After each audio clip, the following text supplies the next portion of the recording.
आप लोगों का स्वागत है द बायोग्राफी के और एक नए वीडियो में। आज मैं आप लोगों के लिए लेकर आया हूं उनकी कहानी जिन्होंने इतिहास में कुछ अनूठे छाप छोड़ गए हैं। मैं आज उनके बारे में बात कर रहा हूं जिन्होंने अपने जीवन विज्ञान अनुसंधान और स्पेस प्रोग्राम को समर्पित किया। मैं उनकी बात कर रहा हूं जिन्होंने इसरो चीफ रहते हुए कई मिशन लॉन्च किए और इसरो को एक नई ऊंचाई तक पहुंचाया। मैं इसरो के उन महान वैज्ञानिक के बारे में बात कर रहा हूं जिन्होंने शैली के रूप में मात्र ₹1 ग्रहण किया। मैं बात कर रहा हूं डॉक्टर प्रोफेसर सतीश धवन की। उनका जन्म 25 सितंबर सन 1920 में जम्मू एंड कश्मीर में हुआ। वे लाहौर और कश्मीर में बड़े हुए। उन्होंने यूनिवर्सिटी ऑफ पंजाब से ग्रेजुएशन कंप्लीट की। वे bachelor of science in physics and mathematics और bachelor degree in mechanical engineering थे। वे मास्टर इंग्लिश लिटरेचर से किए थे। सन 1947 master of science in aerospace engineering university of Minnesota से और aeronautical engineering California Institute of Technology से पूरा किया। उन्होंने मैथमेटिक्स और एरोस्पेस इंजीनियरिंग में डबल PhD किए।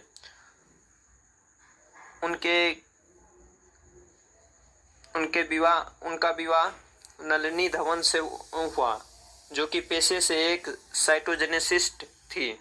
उनकी बेटी Jyotsna Dhawan senior principal scientist के रूप में सेलुलर एंड मॉलिक्यूलर बायोलॉजी में सेवा दिए। उन्होंने IISc Indian Institute of Science Bangalore में as a faculty member join किए और सन 1962 से 1981 तक डायरेक्टर के रूप में सेवा प्रदान किए। उन्होंने अपना कार्यकाल में IISc बेंगलोर में देश का पहला सुपरसोनिक विंड टनल की स्थापना की है। सुपरसोनिक एयरक्राफ्ट के परीक्षण में इनका अहम भूमिका है।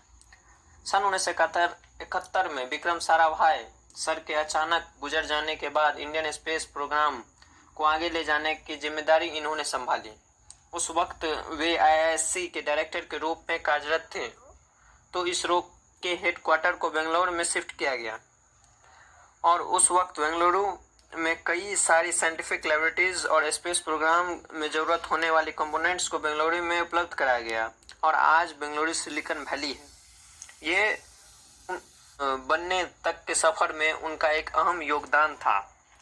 सन 1984 से 1993 के बीच नेशनल लैबोरेटरीज बेंगलुरु के चेयरमैन के रूप में भी इन्होंने अपनी सेवा प्रदान की। इन्होंने इंडियन एकेडमी ऑफ साइंस के प्रेसिडेंट के रूप में भी अपना सेवा प्रदान की। इन्होंने अपने कार्यकाल में इनसेट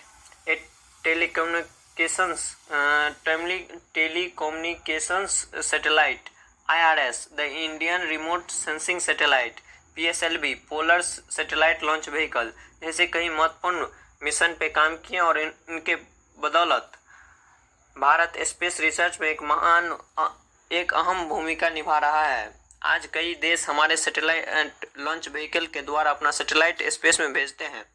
आज इसरो स्पेस रेस में एक अनोखी भूमिका निभा रहा है।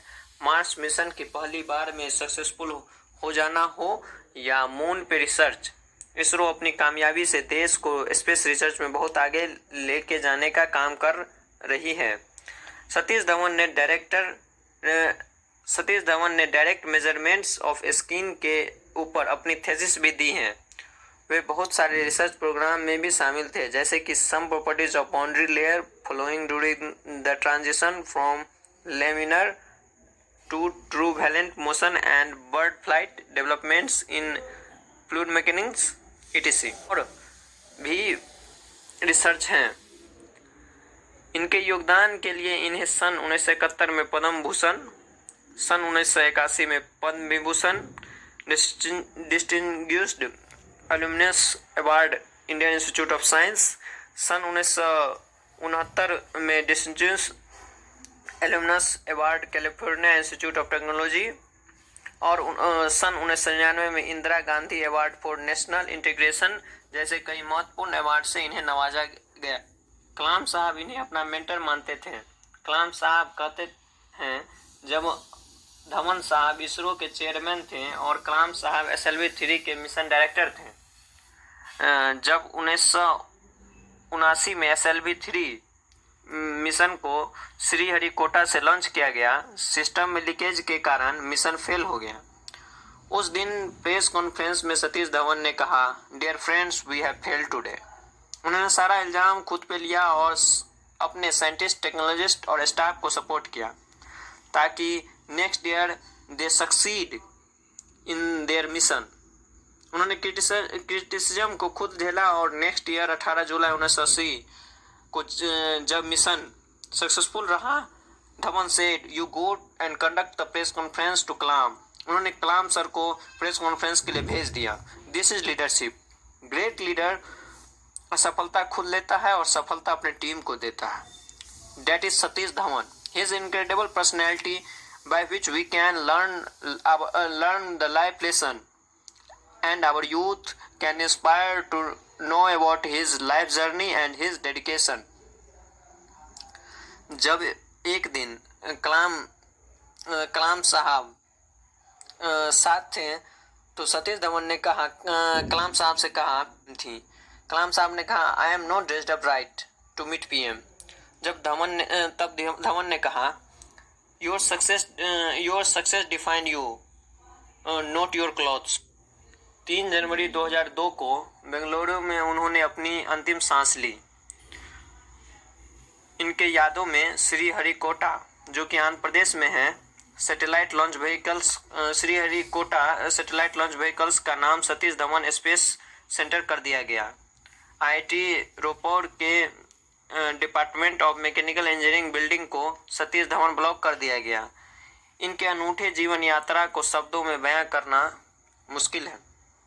मैंने एक छोटा सा प्रयास किया है ताकि इनके जीवन यात्रा आप तक पहुंचा सकूं। So at that time, a great man, a great leader, Professor Satish Dhawan, he comes to me, I am very tired working nearly for months. He wakes me up, come, let us go for a press conference. Press is meeting there, like this, number of people, world press, with photos, this and that, all the gadgets they are there. I was really frightened, I will be the culprit, because I am the project director, mission director. What Satish Dhawan said, Chairman, Indian Space Research Organization said, dear friends, we have failed today. It's the first time I have to give all the success, all the failure is, I want to support my technologists and scientists and staff so that next year they succeed. So he took the whole blame himself.